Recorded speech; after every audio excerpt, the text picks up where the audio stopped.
की खबरों की शुरुआत करेंगे एक बड़ी खबर के साथ, जहां पर भोपाल से बड़ी खबर है। मिलावट को लेकर खाद्य विभाग सख्त है। आईएसबीटी के पास से नकली मावा पकड़ा गया, करीब 1600 किलो जब्त किया गया मावा। ग्वालियर से भोपाल लाया गया था मावा। विभाग की टीम आगे की कार्रवाई में जुटी हुई है। मिलावट को लेकर बड़ी कार्रवाई दिखी यहाँ पर। आईएसबीटी के पास से नकली मावा पकड़ा गया है, करीब 1600 किलो जब्त किया गया मावा। और ये तस्वीरें भी आप देख सकते हैं, ग्वालियर से भोपाल लाया जा रहा था मावा। बड़ी खबर इस वक्त ये आपको बता रहे हैं।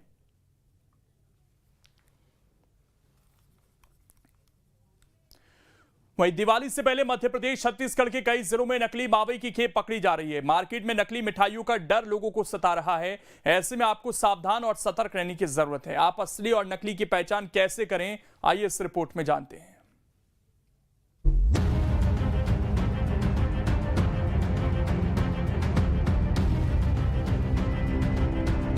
एमपी के कई जिलों में नकली मावा की खेप पकड़ी जा रही है। दिवाली से पहले मिलावटखोर बाजारों में बड़ी मात्रा में नकली मावा खपाने की कोशिश में लगे हुए हैं, तो उधर खाद्य विभाग की टीम भी एक्शन में है। नर्मदापुरम में 300 किलो नकली मावा प्रशासन ने जब्त किया है। सागर में मिठाई बनाने के कारखाने में 2 क्विंटल से ज्यादा दूषित मावा मिला है। तो जबलपुर में मिठाई की दुकानों पर छापा मारा गया है। मिठाइयों और मावा में मिलावट पाए जाने पर यहां दुकानदारों को नोटिस थमाया गया है। उज्जैन में भी प्रशासन ने 300 किलो नकली मावा पकड़ा है। ऐसे में कई ग्राहक चिंता में हैं और वे मावा मिठाई खरीदने से कतरा रहे हैं। ऐसे में आपको सावधान रहने की जरूरत है, क्योंकि नकली मावा आपको बहुत बीमार कर सकता है और इंसान की जान भी ले सकता है। इसीलिए आपको बताएं कि नकली मावे की पहचान कैसे करें। मावे पर आयोडीन टिंचर की 2 बूंद डालें। मिलावटी मावे का रंग काला पड़ जाएगा। केसरिया रंग ही बना रहता है तो मावा में मिलावट नहीं है। मावा हल्के सफेद या पीले रंग का है तो वह मिलावटी हो सकता है। सूंघने पर मिलावटी मावे की खुशबू अजीब सी महसूस होती है। असली मावा की महक बहुत अच्छी होती है।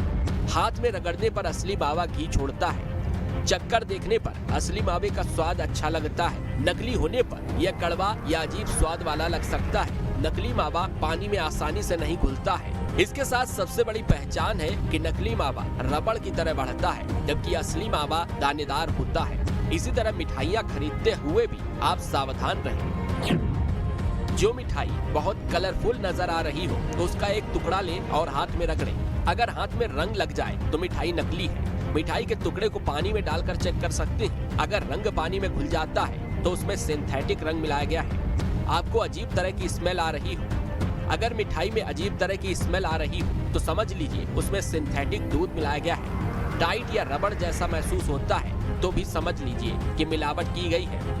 इन तरीकों से आप असली और नकली मिठाई की पहचान कर सकते हैं। दरअसल मिलावटी मिठाई खाने से आपकी तबीयत बिगड़ सकती है और सेहत से जुड़ी गंभीर बीमारियां हो सकती हैं। इसीलिए दिवाली पर मिठाई खरीदते समय सावधानी बरतनी चाहिए। Team news state.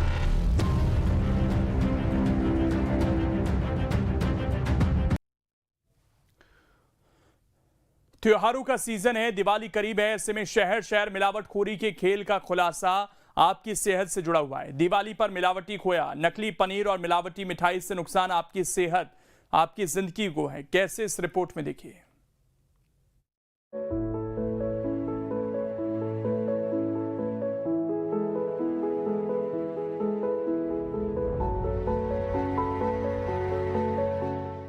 क्या काजू कतली में मूंगफली मिलाई गई है? क्या जिस मावे की मिठाइयां आप खाते हैं उसमें आलू मिलाया गया है? क्या बेसन के लड्डू में मक्के का आटा मिला है?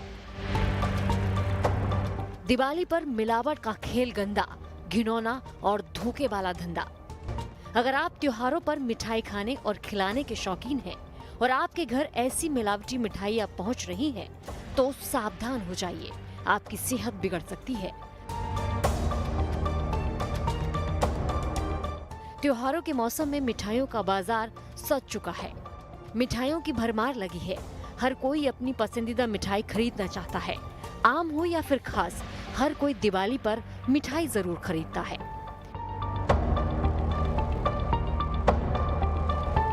इसलिए त्योहारी सीजन में मिठाइयों की मांग बढ़ जाती है और इसी मांग का फायदा उठाते हुए मुनाफाखोर मिलावट कर अपनी जेबें भरते हैं, फिर चाहे उससे किसी की जान भी क्यों न चली जाए।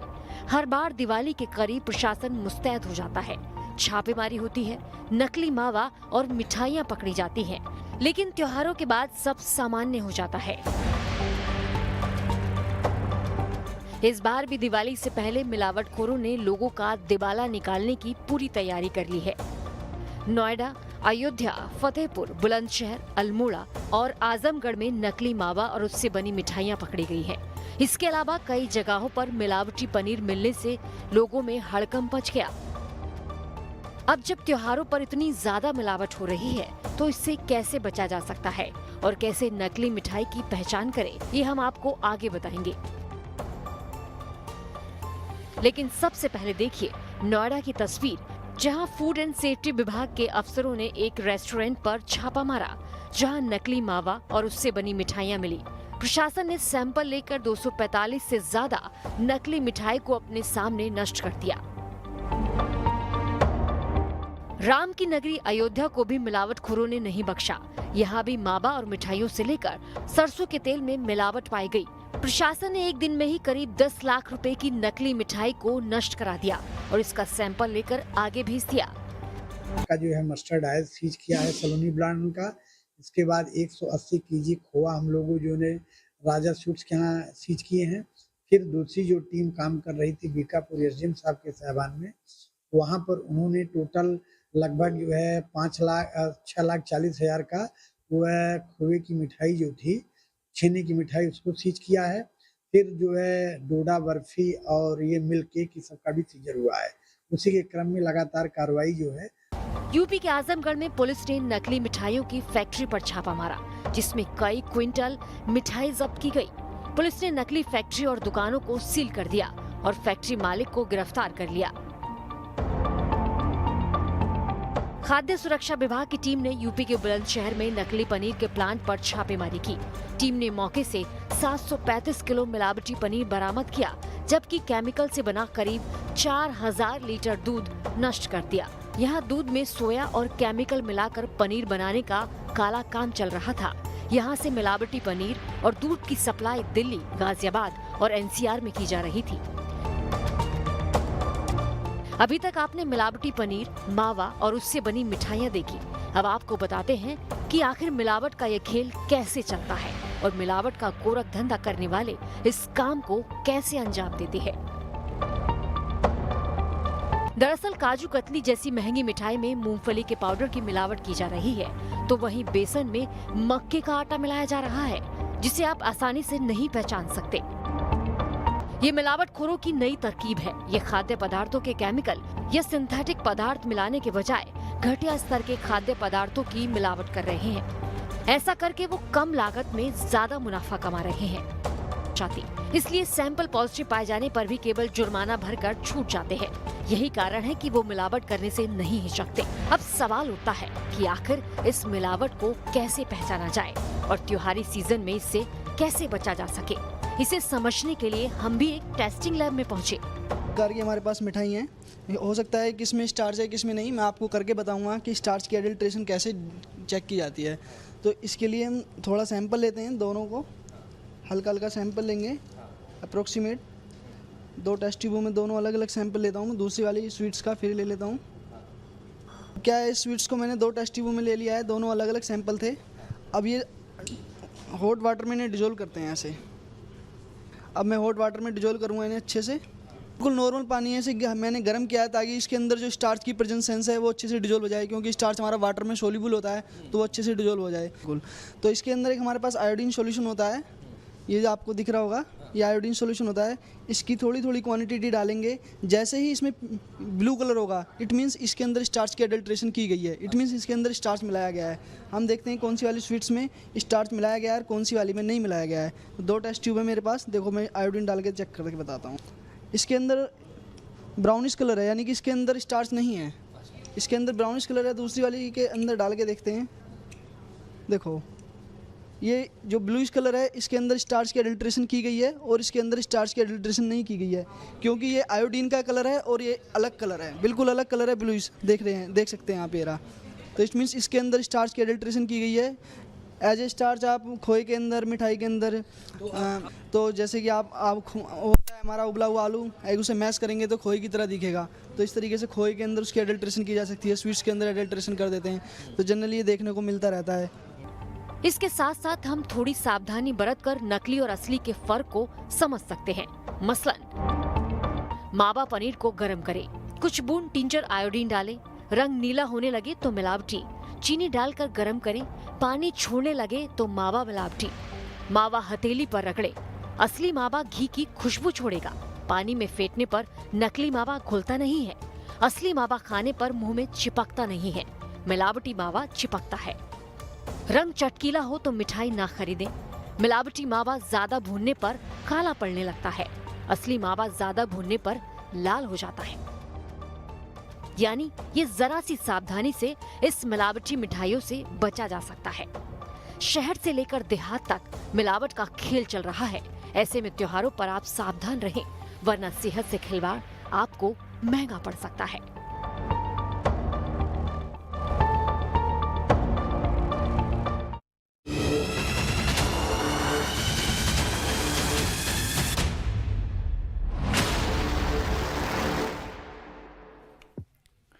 दीपावली के त्योहारी सीजन में राजधानी रायपुर में रौनक देखने को मिल रही है। खासकर मार्केट में लोगों की भीड़ भाड़ पहुंच रही है। प्रदेश के सबसे बड़े मार्केट गोल बाजार में भारी संख्या में खरीदार पहुंच रहे हैं। ऐसे में ट्रैफिक जाम के हालात बन रहे हैं, जिसको देखते हुए प्रशासन ने गोल बाजार इलाके को नो व्हीकल जोन घोषित किया है। साथ ही रायपुर के मालवीय रोड, पंडरी कपड़ा मार्केट, तेली बांधा बाजार, पुरानी बस्ती बाजार इलाके में ट्रैफिक पुलिस के निरीक्षक और आरक्षक तैनात किए गए हैं। रायपुर के एक ऐसे व्यस्त इलाके जय स्तंभ चौक से ट्रैफिक और भीड़ का जायजा लिया हमारे सहयोगी अंकुश शर्मा ने। दीपावली का मौका है और त्योहार के इस सीजन में शहरों में बड़ी भीड़ हो रही है। राजधानी रायपुर के गोल बाजार इलाके की अगर बात करें तो पूरे प्रदेश का सबसे बड़ा मार्केट है। पूरे प्रदेश के लोग यहां पर खरीदारी करने के लिए पहुंचते हैं। ऐसे में ट्रैफिक की व्यवस्था को देखते हुए रायपुर प्रशासन ने और रायपुर यातायात ने इस इलाके को नो व्हीकल जोन घोषित किया हुआ है। यहाँ पर बड़े वाहन जो हैं प्रवेश करना बंद कर दिए हैं। मेरे पीछे कुछ तस्वीरें दिखाने की कोशिश करूँगा कि ये बैरिकेड्स लगाए गए हैं। छोटे छोटे बैरिकेड्स के माध्यम से यहाँ पर जो ट्रैफिक पुलिस है वो इनको यहाँ पर रोक दिया है और ट्रैफिक पुलिस के जवान जो हैं वो इस चौक पर खड़े हुए हैं। राजधानी रायपुर का ये जय स्तंभ चौक है और जय स्तंभ चौक सबसे व्यस्ततम इलाका कहलाता है और सबसे व्यस्ततम इलाका होने के साथ साथ प्रदेश भर के जो लोग राजधानी रायपुर खरीदारी करने पहुंचते हैं वो इसी इलाके में आते हैं। और अगर हम बात करें तो छत्तीसगढ़ का सबसे बड़ा मार्केट इसको कहा जाता है। यहाँ पर ख़रीदारी के हिसाब से चाहे वो इलेक्ट्रॉनिक्स आइटम हो, कपड़े हों, बर्तन हो या फिर और कोई भी सामान, चाहे वो त्यौहार से जुड़ा हुआ हो, चाहे वो किसी अन्य विषयों से जुड़ा हुआ हो, तमाम चीज़ों की खरीदारी इसी जगह पर होती है। तो ये इलाका जो है भीड़ भाड़ से बहुत ज़्यादा भर जाता है और यहाँ पर ट्रैफिक जाम की स्थिति जो है वो लगातार बनते हुए दिखाई देती है और यही कारण है कि यहाँ पर प्रशासन के माध्यम से नो व्हीकल जोन घोषित कर दिया गया है। एक सड़क पर वाहनों का प्रवेश पूरी तरीके से बंद कर दिया है। केवल 2 पहिया वाहन जो हैं वो यहाँ से निकल सकते हैं, लेकिन ये वो 2 पहिया वाहन हैं जो यहाँ से इस मार्केट से होते हुए सीधे बाहर निकल जाएंगे, उन्हीं को यहाँ से प्रवेश दिया जा रहा है। मार्केट में रुकने वाली गाड़ियों को यहाँ से प्रवेश नहीं दिया जा रहा है। सड़क की दूसरी तरफ की अगर हम बात करें तो दूसरी तरफ जो वाहन आ रहे हैं वो सिर्फ बाहर निकलने वाले वाहन हैं। अंदर प्रवेश करने वाले वाहनों को यहाँ से प्रवेश नहीं दिया जा रहा है। दुकानों की अगर बात करें तो चौक पर भी देख सकते हैं कि यहाँ पर दीपावली से संबंधित चाहे वो तोरण हो, चाहे वो माता जी की तस्वीर हो, मूर्ति हो या दीपावली की पूजा पाठ में उपयोग होने वाली बाकी चीज़ें हैं वो सब यहीं से मिलना शुरू हो गई। और अंदर जो है थोड़ा सा मार्केट में तंग गलियां हैं और तंग गलियों के कारण ट्रैफिक को लेकर काफ़ी परेशानी होती है और उन्हीं परेशानियों से बचने के लिए लोग जो है ट्रैफिक में परेशान ना हो, इसलिए प्रशासन ने ये कदम उठाया और इस कदम के बाद माना जा रहा है कि राहत से लोग जो है कहीं ना कहीं खरीदारी करते हुए नजर आएंगे। फिलहाल दीपावली का बाजार शबाब पर है और लोग ज़्यादा से ज़्यादा संख्या में मार्केट पहुंच रहे हैं और लोगों को परेशानी ना हो, इसलिए प्रशासन भी अलर्ट मोड पर है। वीडियो जर्नलिस्ट प्रमोद देवांगन के साथ अंकुश शर्मा, न्यूज स्टेट मध्य प्रदेश, छत्तीसगढ़। वहीं लोक गायिका शारदा सिन्हा की सेहत को लेकर दिल्ली एम्स ने अपडेट किया है। डॉक्टरों के मुताबिक फिलहाल उनकी हालत स्थिर है और वो लगातार डॉक्टरों की निगरानी में हैं। शारदा सिन्हा साल 2018 से मल्टीपल माइलोमा से पीड़ित हैं। उन्हें 21 अक्टूबर को एम्स में भर्ती कराया गया था। अच्छी बात यह है कि उनकी